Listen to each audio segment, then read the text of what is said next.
best overhead pressers in the world, they are very good at starting with their barbell positioning being practically directly over the top of them. They have to be to handle heavier load. If you look at our strongman coach Joe, for example, he's not starting way the hell out here. Instead, he's getting this bad boy on top of him at the start. But again, there's a little bit of discrepancy or context to this discussion, depending upon where you are in the recovery process. But we want this to be fairly on top of you. So the way I like to put it is you should have to go through what I like to call the double chin maneuver to get out of the way of the bar, even at the start, and have even a little bit extension that thoracic spine to get more on top of us in the beginning, and this is going to create a more advantageous start position that'll allow you to handle quite a bit more load.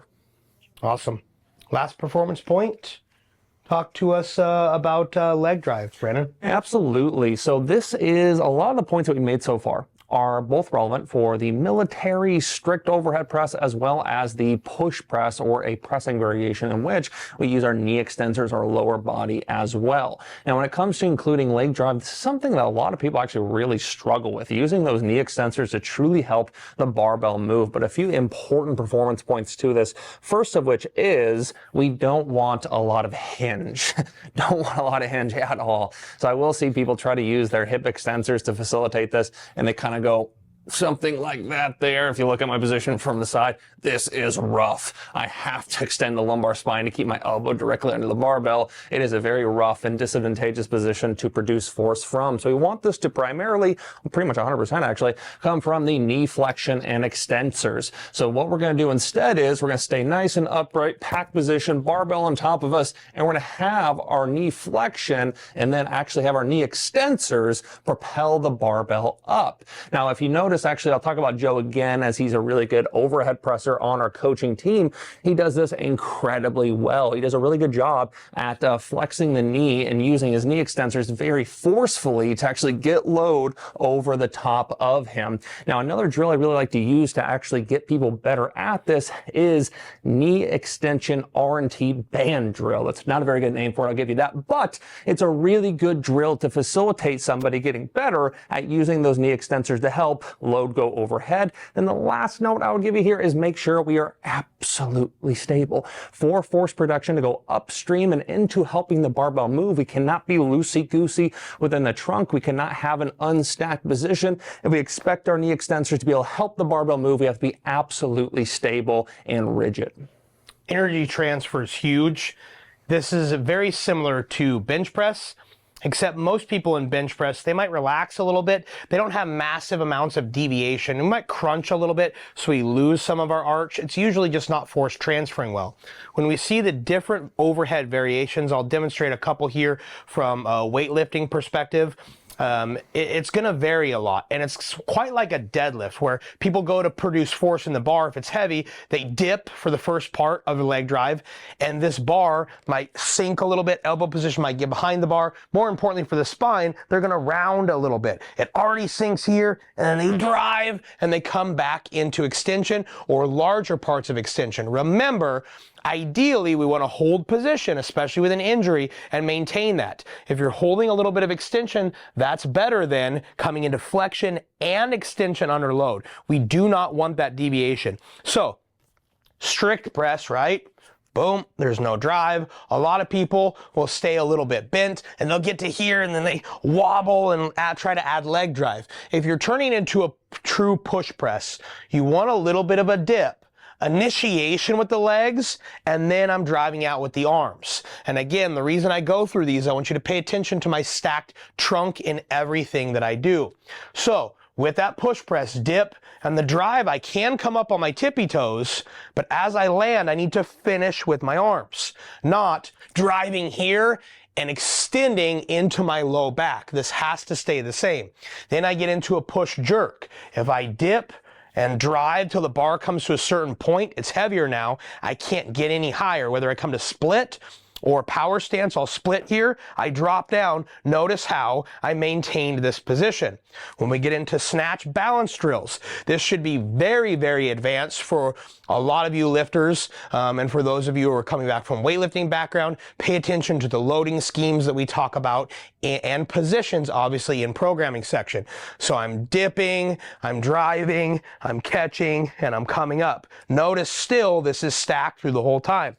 Snatch drops. I dip, I drive, I come underneath. This has to stay stacked.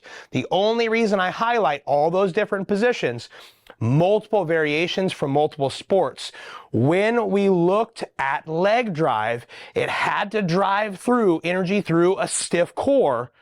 Otherwise, it just would have drove me into extension. And when I receive, whether it's here, here, here, this has to stay in the correct position and maintain rigidity. Otherwise, I'm risking an injury while pressing. Absolutely, and I think that about ends it for performance points. Let's go ahead and transition into common faults, one of which we've already talked about quite a bit in depth, which is heavy amounts of wrist extension. So just make sure when you're getting under the barbell that right before you actually unrack it, I really like what I like to call the barbell valley trick. Really simple, easy to remember trick that I always do that helps correct this very common fault where when I'm getting under it, again, very often people do something like this, end up in severe extension. What I very much bias towards you doing is getting under it and then opening up your hand into a gesture like this. And this is what I refer to as barbell valley. It's its home. It's where it lives. That's where it wants to stay. For the most part, severe wrist extension happens due to the fact that the barbell is just way too high in the hand up here by the calluses. So if we simply make sure it's in the meat of our palm, it goes a really long ways as far as keeping it there and making sure we achieve better joint centration. So when I am getting under it, I can go ahead and get under it like this, make sure my feet are set, brace, do everything I need to do, but right before I actually unrack, I can push it to that barbell valley, lock down this position, and then from there, it's in the meat of my palm, it's achieving a nice wrist position, and I avoid extension. Stay there with tension for me, drop it to the pins. So give a good squeeze, just like you're getting ready to set up. Like a squat, this might pop off, especially with low weight. Look with how vascular and muscular Brandon is, how much this came to life. Relax and back out. One of the problems we see, I'm going to highlight this, cadence just from a different viewpoint. A lot of athletes, this is true in the squat as well. They get to the bar and they're like, okay, big weight, and they death grip, come back out farther for me, and they death grip here. Now this is locked in, and you'd think it would just pivot because the barbell rotates, but it doesn't. As Brandon jams in there, this was squeezed so tight, he held it in the same position as he came in. Relax your setup. Notice how relaxed he is. Here. The rest of the body has rigidity. He spins into optimal position, elbow under the bar. I'll let you do it at your normal pace. Then, and again, watch this muscle mass tighten up. He makes sure he's there, and then the death grip happens. You don't have to death grip before you're underneath the barbell. All right, common faults, the poor walkout. We don't even have to demonstrate that from here. We can be quick on this one because we already showed you how to walk out properly. But again, I see crazy stuff with athletes. The bar's in front of them. They're looking at their feet. They're not even squatting. Please don't do that when you squat. If you look at your feet here, you probably do when you squat as well. Imagine what's going to happen to the weight of the barbell. And I know it's usually not that egregious, but here, look at the deviation of my upper back. It's going to get heavier. Erectors are going to be doing way more work to stabilize. The other thing we see a lot of is just lackadaisical walkout and a big windmill action. It's weird to see people do less of that when they squat, but they get the bar on their upper body, or the front of their torso, and all of a sudden this twisting happens. I'm unsure why. We don't always see dips and movements. Remember how well we taught you to walk out in the squat. Do the same thing. Rigidity, alignment, just like Brandon showed with barbell valley. Everything's locked in. How rigid can I be and how little sway and deviations? Let's not do the hula hoop before we lock in for an overhead press. Yeah, absolutely. And then two additional things. When Kyle was showing that walkout, you didn't get a very good angle from this side. But if you were to face the camera, what you'll notice is he's almost in a lat spread kind of bodybuilding position. If you look very carefully here, when he's relaxed, there's not much going on. The second he gets under it and mimics a squat, you'll notice his lats flare out like a cobra. A little bit of a compliment there. So there you go. Take it. But at the same time, this is actually really important. He's using those lats for maximal stability for one, and two, when it comes to the walkout, I do sometimes see people trying to do, they grab the bar, they get ready, and they unrack with a lot of hip extensor. Keep in mind, there's some people that can do that pretty well with the squat, but with the overhead press, it's not a good idea, all in the extensor. But if we're getting ready to unrack, let's stay nice and upright, get in the perfect position, knees extend to get it out, and then we walk out from there. Don't try to have hinge hip extensor to unrack it. Ends up throwing things off pretty heavily. Every rack's going to be a little bit different, but again, you only need to be here on this rack. The most you would need to be is 1.5 inches, 2 inches underneath any rack to unrack it. Brandon, what's our next common fault? Yeah, so when it comes to lumbar extension, I'd really make sure that prior to actually unracking, and I'll I'll just go ahead and do it out in front here.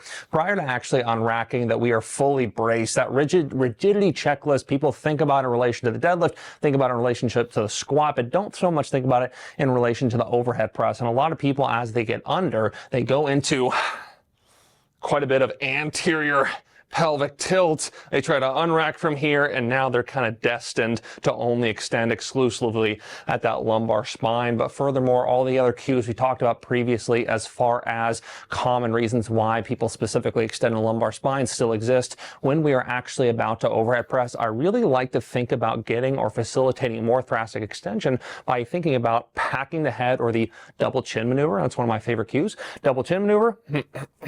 Allow a little bit of extension. Push your collarbones back as far as you can. Think about things like this that actually really do a good job at facilitating extension, because it's really hard. You can do some mobilization beforehand. You can do some things to help facilitate more of it, but cues like that can be really powerful.